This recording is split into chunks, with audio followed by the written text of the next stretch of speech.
नमस्कार, जोहार। झारखंड का एकमात्र सरकारी न्यूज चैनल क्लीन न्यूज में आपका स्वागत है। समस्या किसान से जुड़ा हो या हो पारा शिक्षकों का मुद्दा, हर खबर पर होगी हमारी पैनी नज़र। सभी खबर सिलेक्टेड और काम की है, तो वीडियो के अंत तक बने रहें। साथ ही आप न्यूज को किस गांव या शहर से देख रहे हैं, हमें कमेंट में ज़रूर बताइए। आज का लाइक हम 100 रखते हैं, उम्मीद है कि आप इसे पूरा करेंगे। और रोजाना पंचायत चुनाव का अपडेट पाने के लिए चैनल को सब्सक्राइब कर बेल आइकन को प्रेस करें। तो चलिए जानते हैं आज का मुख्य समाचार। झारखंड सरकार का बड़ा फैसला, बिरसा किसान के रूप में 58 लाख किसान को मिलेगा फायदा। झारखंड सरकार ने अब किसानों को नई पहचान देने की पहल प्रारंभ की है, जिससे किसानों को कृषि योजनाओं का अधिक से अधिक लाभ मिल सके तथा गरीब किसान सरकारी योजनाओं से जुड़ भी सके। सरकार राज्य के करीब 58 लाख किसानों को कृषि विभाग पारदर्शिता के साथ बिरसा किसान के रूप में पहचान देने के कार्य को मूर्त रूप देने के लिए जुट गई है। जन आशीर्वाद यात्रा के दौरान प्रतिष्ठा पर रहेगी विधायकों की साख।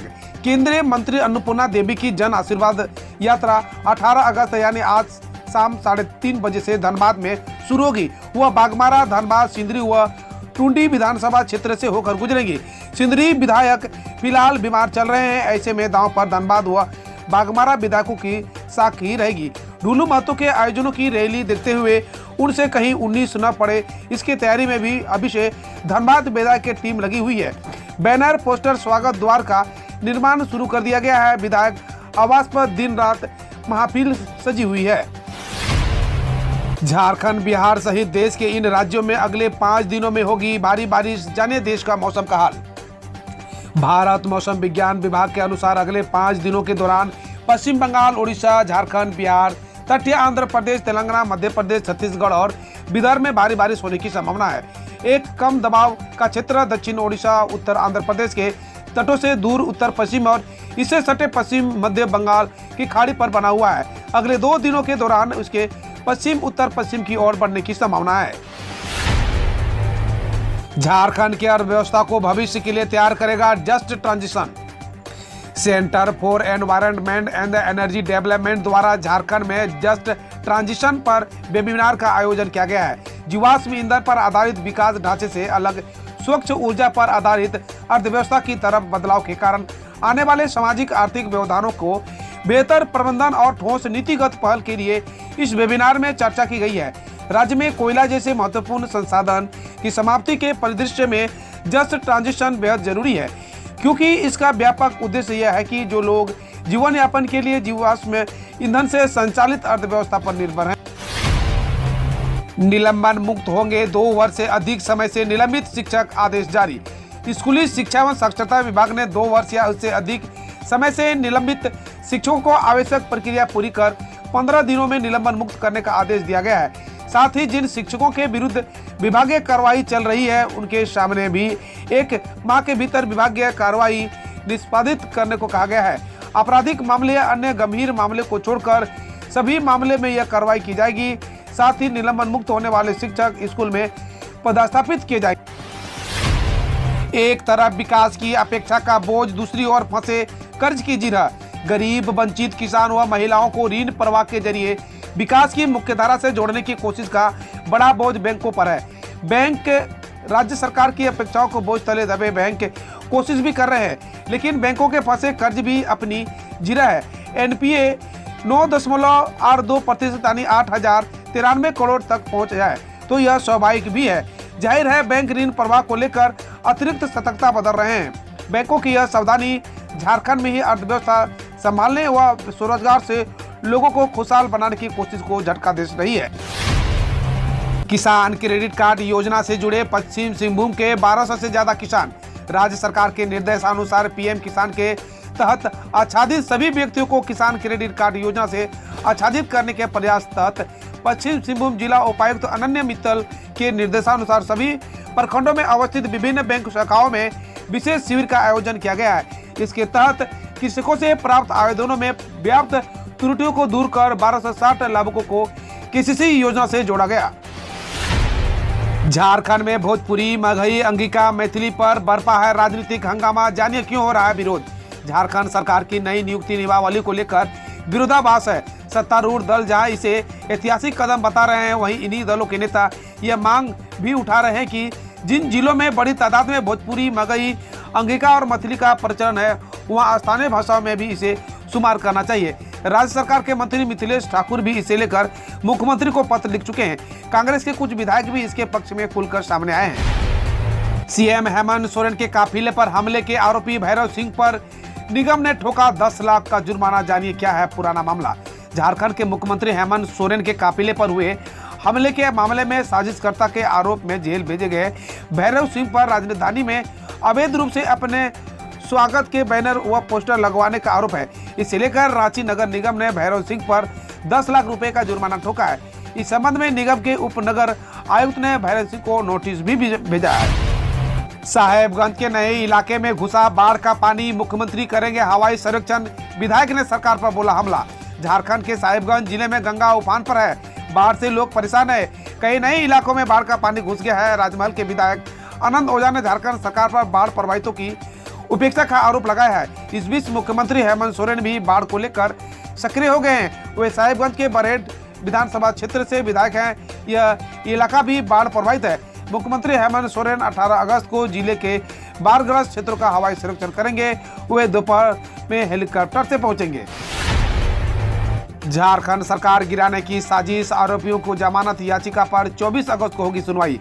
झारखंड के हेमंत सोरेन सरकार गिराने की साजिश रचने के 2 आरोपियों की जमानत याचिका पर रांची एसीबी की विशेष कोर्ट ने सुनवाई हुई।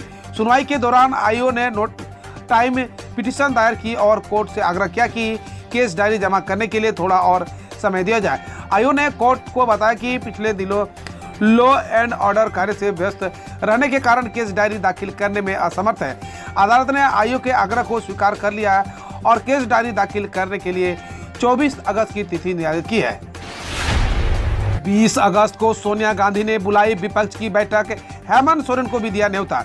20 अगस्त को कांग्रेस अध्यक्ष सोनिया गांधी ने विपक्ष की बैठक बुलाई है। बैठक में झारखंड के मुख्यमंत्री हेमंत सोरेन को भी आमंत्रित किया गया है, लेकिन बैठक से पहले झारखंड में सियासत शुरू हो गई है। देश का तीसरा राज्य बना झारखंड, कोरोना में किया बेहतर काम। 63% लोगों ने हेमंत सरकार की तारीफ। कोरोना में बेहतर काम करने वाले राज्यों में झारखंड तीसरे नंबर पर है। देश के 5 राज्यों को इस श्रेणी में शामिल किया गया है, जिसने कोविड महामारी को एक सुनियोजित एवं बेहतर ढंग से संभाला है। कोविड महामारी को संभालने के लिए देश के अधिकांश राज्य के लोगों के समक्ष एक सर्वे किया गया। सर्वे में पूछा गया कि उनके राज्य में कोरोना काल में सरकार ने किस प्रकार काम किया। लोगों ने अपने अपने सरकार की कार्यों की जानकारी दी। बीजेपी के खिलाफ विरोधी दलों को एकजुट करने की कवायद, सोनिया गांधी की बैठक में शामिल होंगी ममता बनर्जी। लोकसभा चुनाव के मद्देनजर विपक्षी दलों को एकजुट करने की कवायद शुरू हो गई है। कांग्रेस अध्यक्ष सोनिया गांधी ने 20 अगस्त को एक अहम बैठक बुलाई है। इसमें समान विचारधारा वाली पार्टियों के नेता शामिल होंगे। बैठक में वर्चुअल प्लेटफॉर्म पर होगी। सूत्रों का कहना है कि इस बैठक में बंगाल की सीएम ममता बनर्जी भी शामिल होगी। बता दें कि ममता बनर्जी कई विरोधी दल के नेताओं को इस बैठक में शामिल होने के लिए आमंत्रण दिया है। यूपी ने कायम की मिसाल, 6 करोड़ से ज्यादा वैक्सीनेशन के साथ बना देश का नंबर 1 राज्य। कोरोना वैक्सीनेशन में दूसरे प्रदेशों को पीछे छोड़ते हुए उत्तर प्रदेश ने अपने नाम एक नया रिकॉर्ड हासिल किया है। महाराष्ट्र, दिल्ली, आंध्र प्रदेश, पश्चिम बंगाल समेत दूसरे कई राज्यों से आगे निकल गई यूपी ने 6 करोड़ से अधिक वैक्सीनेशन की डोज दी है। यह आंकड़ा देश के दूसरे प्रदेशों से कहीं अधिक है। यूपी वैक्सीनेशन के साथ ही सर्वाधिक जांच करने वाला प्रदेश है। ट्रिपल टी की रणनीति और वैक्सीनेशन से यूपी को कोरोना संक्रमण की दूसरी लहर नियंत्रण में है। प्रदेश में मैसिव बृहद वैक्सीनेशन अभियान के तहत सबका साथ सबका विकास, सबको वैक्सीन मुक्त वैक्सीन के मूल मंत्र से वैक्सीनेशन किया जा रहा है। यूपी में 11,000 बच्चों को हर साल मिलेगा 10,000 रुपये। जानिए नियम और शर्तें। यूपी बोर्ड से 2021 में इंटर पास करने वाले 11,460 मेधावियों को केंद्र सरकार की ओर से स्नातक स्तर पर सालाना 10,000 रुपये की छात्रवृत्ति मिलेगी। विज्ञान, वाणिज्य और वानिकी वर्ग में क्रमशः 3:2:1 के अनुपात से छात्रवृत्ति दी जाएगी। छात्राओं के लिए खुशखबरी, बीपीएससी तैयारी के लिए मिलेगा 1 लाख रुपये। बिहार में छात्र छात्राओं के लिए अच्छी खबर है। बिहार लोक सेवा आयोग की फाइनल परीक्षा की तैयारी करने के लिए राज्य सरकार की ओर से छात्राओं को 1 लाख रुपए सहायता के तौर पर दिया जाएगा। विभिन्न मीडिया रिपोर्ट्स के अनुसार अगर कोई छात्रा बिहार लोक सेवा आयोग की प्रारंभिक परीक्षा पास कर लेती है तो उसे मुख्य परीक्षा की तैयारी के लिए बिहार सरकार 1 लाख रुपए आर्थिक सहायता के तौर पर देगी। यह लाभ उन छात्राओं को भी मिलेगा जो यूपीएससी की प्रारंभिक परीक्षा पास कर लेगी। बिहार के 20 जिलों में बनेगा खादी मॉल, बुनकरों को मिलेगा बेहतर बाजार, शाहनवाज हुसैन ने बताया।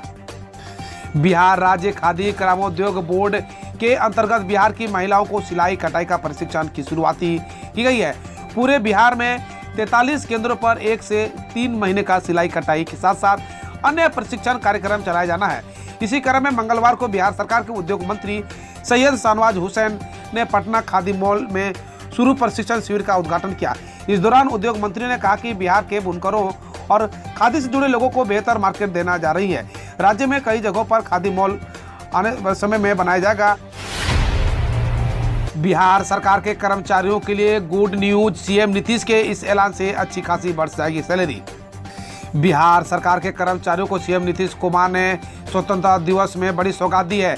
सीएम ने राज्य सरकार के सभी कर्मचारियों के लिए 28% महंगाई भत्ते का ऐलान किया है। राज्य सरकार के अधिकारियों, कर्मचारियों और पेंशनधारियों को केंद्र की तर्ज पर 1 जुलाई 2021 से बढ़ा हुआ महंगाई भत्ता मिलेगा। पहले यह 11% था, अब 28% मिलेगा। तिरंगा के सम्मान के मापदंडों का उल्लंघन करने पर यूपी में प्रधानाध्यापिका का निलंबित।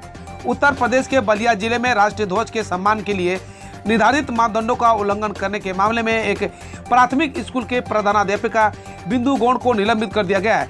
जिला बेसिक शिक्षा अधिकारी शिव नारायण सिंह के मुताबिक विद्यालय में 15 अगस्त को झंडारोहण हुआ, लेकिन उसके बाद ध्वज को नियमानुसार उतार कर नहीं रखा गया।